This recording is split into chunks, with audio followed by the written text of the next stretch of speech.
Hello, welcome to IHIF EMEA 2026. Today we are speaking with Anna Masello, Branding and Marketing Director at One Atelier. Hello, Anna. Hello, very good morning. How are you? I'm fine, great. Thank you. How are you doing? I'm great, thanks. Happy to be here.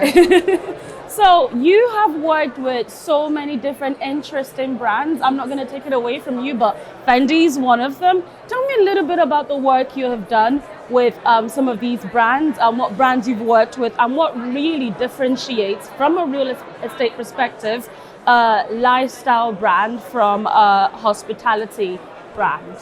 Well, for sure, working with fashion brand and lifestyle brand unlocks incredible design experiences for the client. The level of research in design that really comes from the history of the brand and from, an amazing work they have been doing under the creative point of view in many, in so many years of activities is present also in the real estate project. So for sure, design excellence is one of the values. I would also add the lifestyle experience inside and outside the residence, really, because, fashion brands especially are able to involve the client in an incredible community also outside the residences, allowing them to participate to special events and really creating this international global community of brand lovers. And then I would add also visibility. Working with a fashion brand means also accessing to their network, to their, let's just think about, social media followers. That is also a very important topic. A brand like Dolce Gabbana can reach up to 35 million followers on their social media platform. So this is also a big part of the game, I would say. Perfect. So clearly you've worked with Fendi, you've worked with Dolce & Gabbana. We were at a panel yesterday where we're speaking with Bugatti. So clearly we're seeing a huge wave of, non-hospitality brands entering real estate. What do you see as the most interesting new frontiers of branding in this space right now? So I think that, of course, fashion brands are already very present in the market. For the very close future, actually present and future together, I see huge development in terms of wellness brands, longevity brands, and sport brands, which are not yet in the market. But I think that, shortly they will arrive to the market as well, because this is what people want as of today. The new luxury is living a healthy life, living a longer life, and living a better life. So this is my point of view of this. And as somebody said in the BXL panel yesterday, if it has a following, if the brand has a following and it has consumers and customers, it will continue to sell. Yes, right, exactly.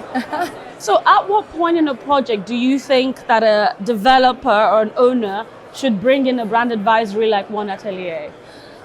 To be totally honest, at the very beginning. And also we do not really engage in projects where we cannot make the difference. So we eventually step back, because I think it's very important. As we are consultant from the very beginning, we're able to negotiate the right contracts between brand and developer. We're able to carry out a design process that is healthy and mindful in terms of brand integrity and budgets as well. So I would say from the very beginning of the project, yes. So what do you see as a risk when, you're brought in maybe in the middle of the project, or brought in as an afterthought? I think that, what should be branding becomes labeling. And this is something that we did understand, it does happen. Some developers, they are maybe understanding they're not selling well enough, they're not selling fast enough, and they think, oh, let's kick in a brand. This is really not the way to do it, because, and it's also risky, very risky under the brand's point of view. It's really risky because it puts at risk a brand awareness that has been built in years. Branding is not labeling. It's really two different verbs with two totally different meanings. So which geographies or asset classes do you think are most ripe for branded residences in the next 5 years? Oh, well, first of all, we're for sure seeing an incredible development of interest and of projects as well in Southeast Asia, specifically for the brands we work with, which are fashion brands and lifestyle brands. I also think that safety and peace is a very important matter, and so this is really, out of control. But I think that people are going to seek more and more countries where they feel safe. Yes. I mean, I was talking to, and you don't have to add this, by the way, if you don't want to including. But I was talking to somebody yesterday, and they were talking about how, of course, like, you know, places in the Middle East like Dubai are like really good, like they've got a lot of potential for branded residences. It's really big for branded residences, but obviously there's all of the stuff going on there now. What effect do you think that's going to have in the long term, and how can sort of developers and owners and brands sort of, you know, hedge against that? I think, you know, Dubai is an incredible place to be. So, and it has built its reputation of safety in so many years. So Dubai will continue to be Dubai. I am sure about this in the long term. Looking ahead, how do you expect the role of branding in real estate to evolve? Branding at the end of the day means creating an identity. That's what I really feel, you know, no matter if it is a hospitality brand or a non-hospitality brand or even like a newborn brand, why not? But it means creating a narrative around the space where people will live.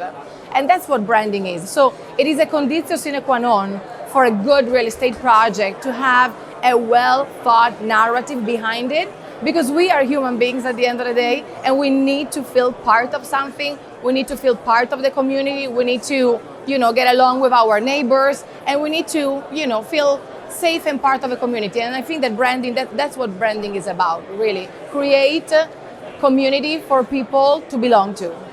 And finally, give me something juicy to end with. Oh, sorry. Something juicy. So, what if hospitality brands were working together with lifestyle brands to create new concepts for branded hospitality?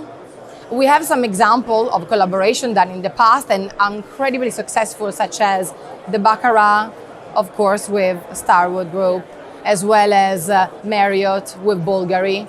You know, this trend, I think it's continuing, it's evolving, and we're gonna have some juicy news to share with you in the very close future. Lovely, you heard it here first. Thank you, Anna. It's been a pleasure. All mine, thank you.